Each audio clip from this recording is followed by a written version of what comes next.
We've all experienced moments when life feels like a series of unanswered questions. You're pushing through, staying faithful, doing the right things, and yet things don't seem to fall into place. You might even wonder, why does it feel like I'm stuck in this same season of waiting? But what if I told you that the very storm you're facing is a sign that something extraordinary is about to happen in your life? What if the turbulence isn't a sign of failure, but preparation?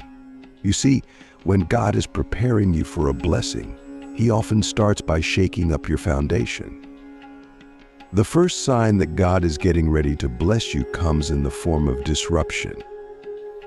Disruption in your plans, your relationships, your finances, your career.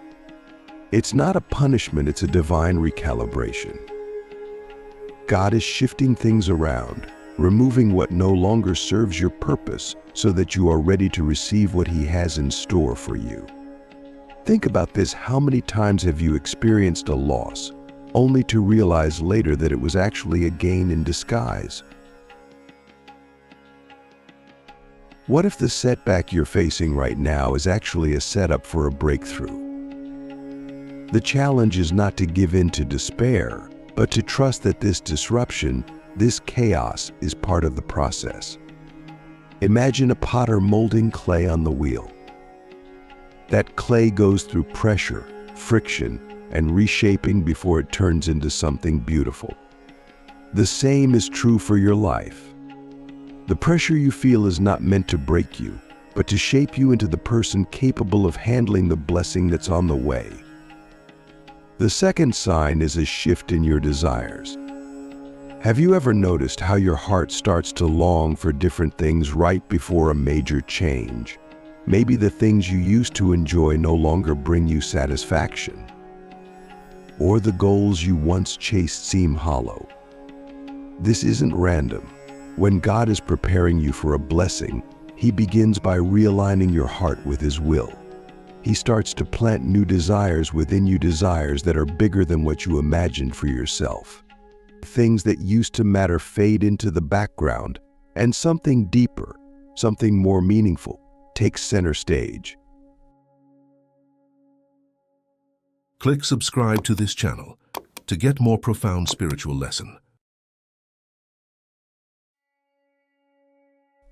But here's the catch: this shift in desires can feel uncomfortable. You might feel restless, like you're being pulled in multiple directions. And this is where many people get stuck. They resist the change because it feels unfamiliar. But ask yourself this: what if the restlessness you feel is actually God stirring something new inside of you? What if the discomfort is a sign that you're being prepared for something greater than what you can currently see? When God is preparing you for a blessing, He often leads you into seasons of isolation. This is the third sign. You might notice that people start to leave your life, or that you feel misunderstood by those around you. It's not that there's something wrong with you or them, it's just that not everyone is meant to go with you to the next level.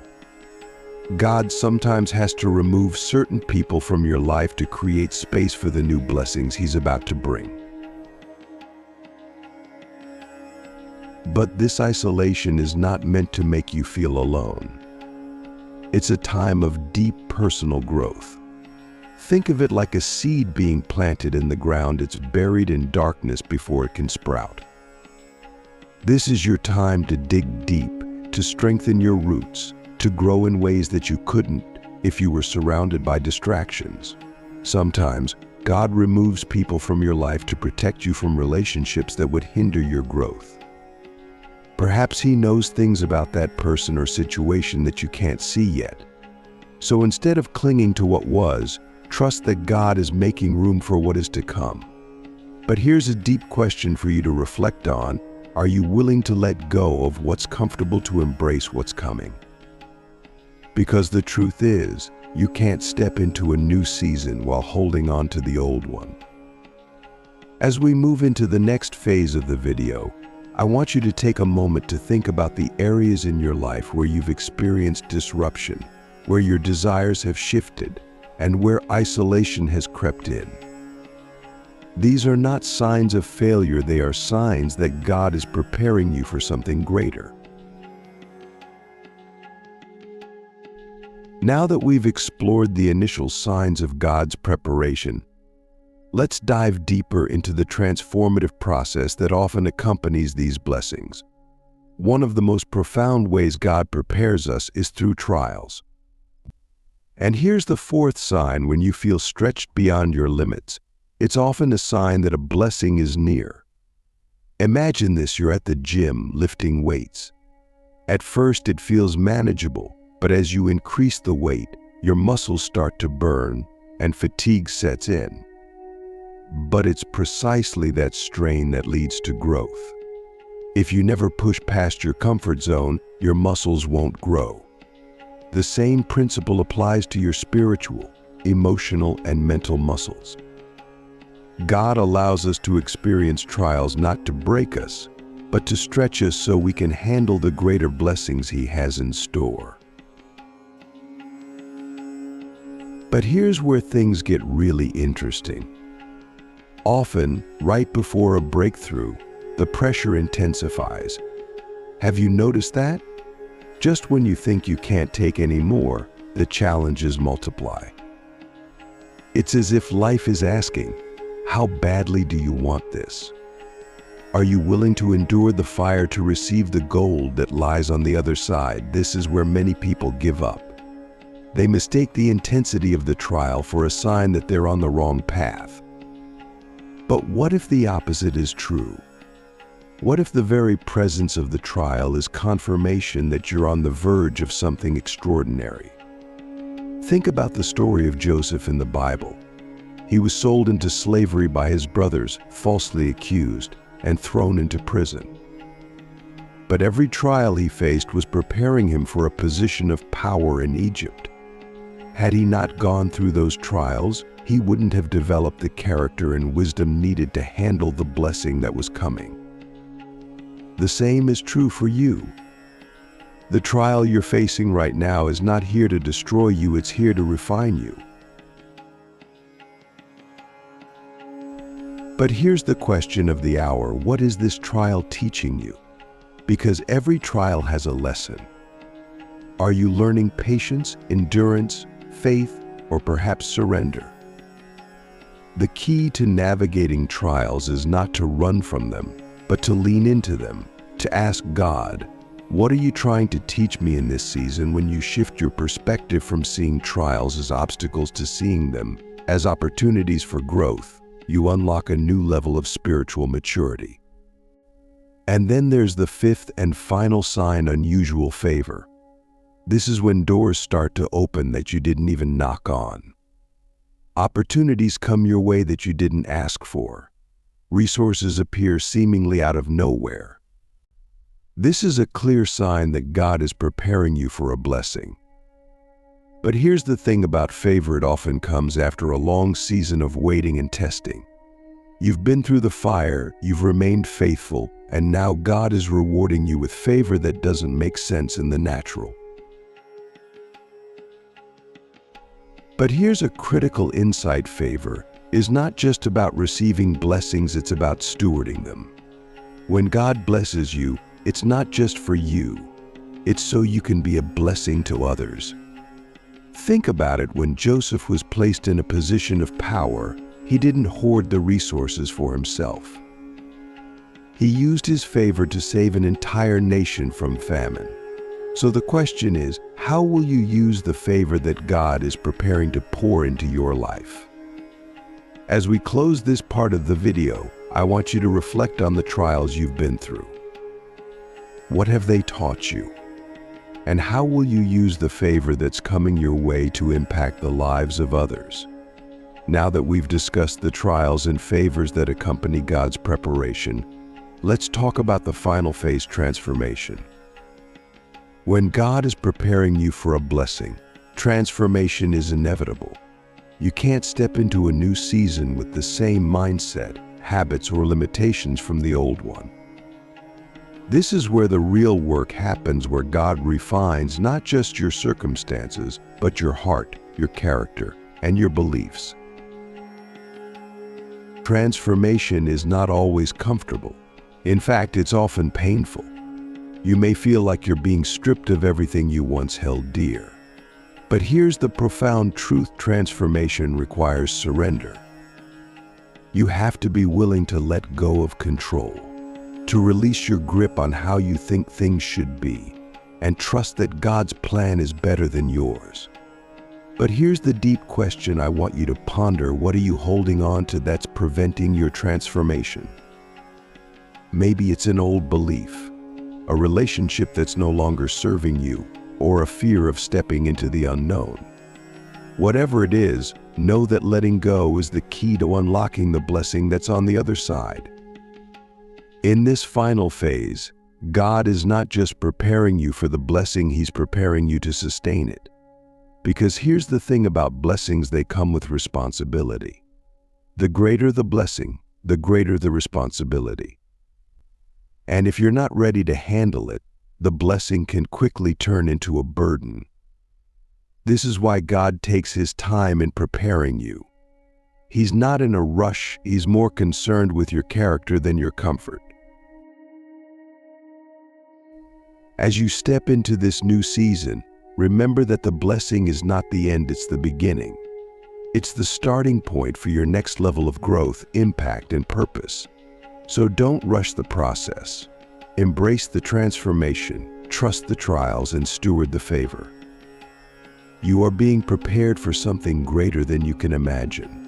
And as we close this video, I want to leave you with one final thought: the blessing that's coming is not just for you, it's for everyone connected to you. Your transformation will ripple out, impacting the lives of those around you in ways you can't even begin to fathom. So stay faithful, stay patient, and keep your eyes on the prize. God is preparing you for something extraordinary. Let's take a moment to acknowledge something we all face: waiting. There are times when you feel like you've done everything right, but nothing is happening.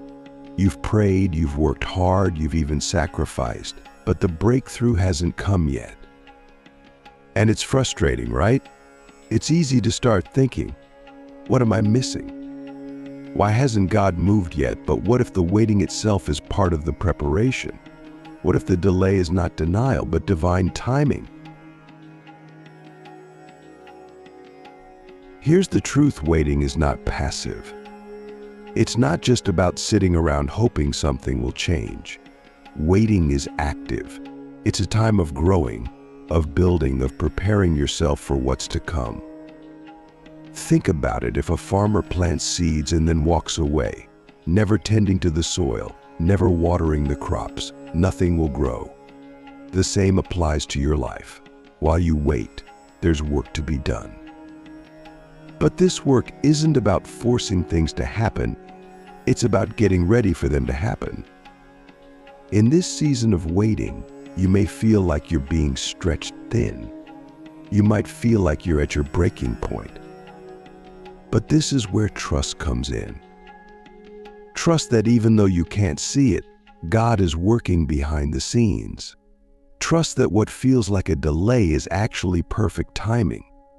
Think about it: when you bake bread, you don't want to take it out of the oven before it's fully done.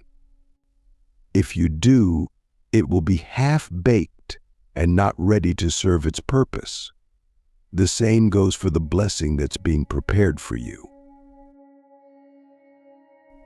But here's a hard truth: sometimes the waiting reveals things about ourselves that we didn't see before. Patience or the lack of it, doubt, maybe even fear. This isn't something to beat yourself up over. It's an opportunity for growth. Waiting has a way of stripping away the illusions we've built around our lives. It shows us where we're still holding on to control, where we're still trying to make things happen in our own strength. And that's uncomfortable. But it's also a gift, because once you see those areas, you can let go of them. Now, let's talk about something crucial during this waiting period: perspective. What do you focus on when you're waiting? It's easy to focus on what you don't have, on what hasn't happened yet. But here's a shift in thinking that can change everything. Instead of focusing on what's missing, focus on what's being built. Think of it like construction. While you're waiting, the foundation is being laid. You may not see the building yet, but the groundwork is being done. And the stronger the foundation, the higher the building can go. But here's something even deeper. What if the waiting isn't just about you? What if the blessing God is preparing for you requires things to fall into place for other people as well? Think about all the moving parts in your life, your relationships, your career, your health.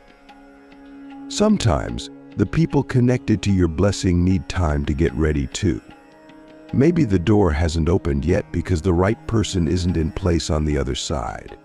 Waiting is not just about you, it's about aligning everything perfectly so that when the blessing comes, it's complete. But let's be honest, waiting can feel lonely. And in those moments of loneliness, it's easy to start comparing your life to others. You see people around you moving forward, getting the things you've been praying for, and you wonder, why not me? But comparison is a trap. It only leads to frustration, resentment, and sometimes even bitterness. What someone else has doesn't take away from what's coming for you. Their blessing is not your blessing. And trying to rush your process because you're looking at theirs will only leave you feeling empty. So here's a question to think about. How are you handling the waiting? Because how you wait determines how you receive. If you're anxious, impatient, or trying to force things to happen, you're not preparing yourself to sustain the blessing when it comes. But if you're learning, growing, and trusting, you're laying the foundation for something solid. And when the blessing comes, you'll be ready to not only receive it, but to handle it with grace and wisdom. Now, here's where I want to challenge you. Look at the waiting differently. Instead of seeing it as a delay, see it as an opportunity. What can you do right now, in this moment, that will prepare you for the blessing that's coming?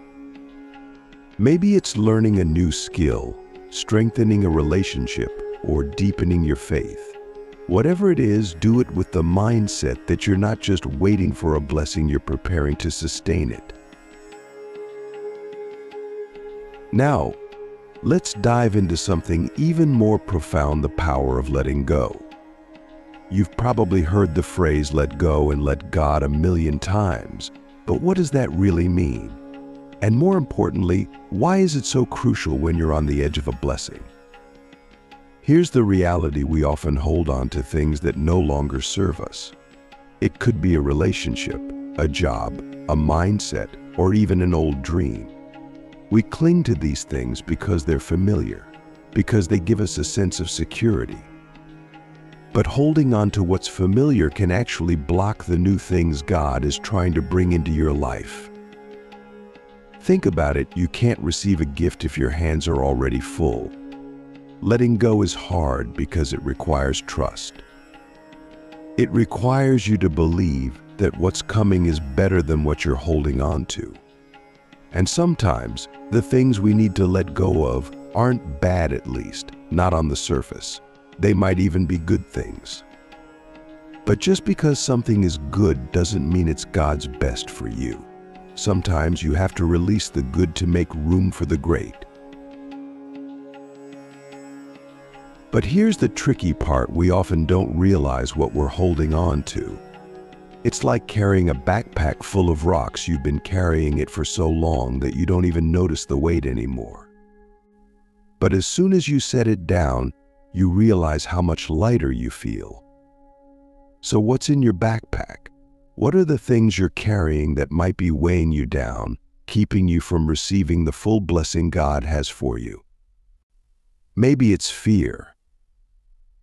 Fear of failure, fear of the unknown, fear of letting people down. Fear has a way of keeping us stuck in places we've outgrown. Or maybe it's pride. Pride that says, I can do this on my own, or I don't need help.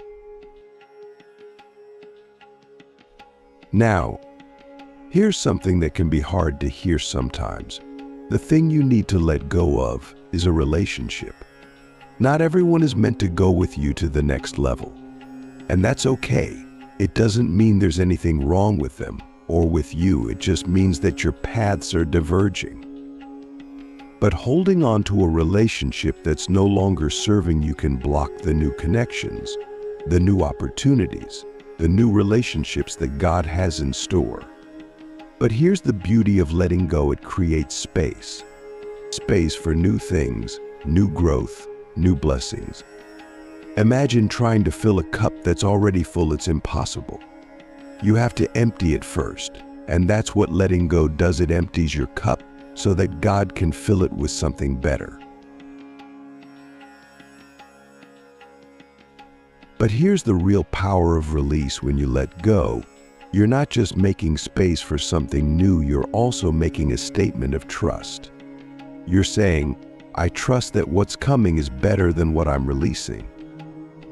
And that trust is what opens the door for the blessing. Now think about your life right now. What's one thing you can release? It doesn't have to be something huge.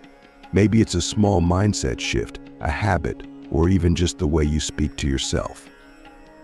Whatever it is, take that first step. Release it and watch how God begins to move in your life.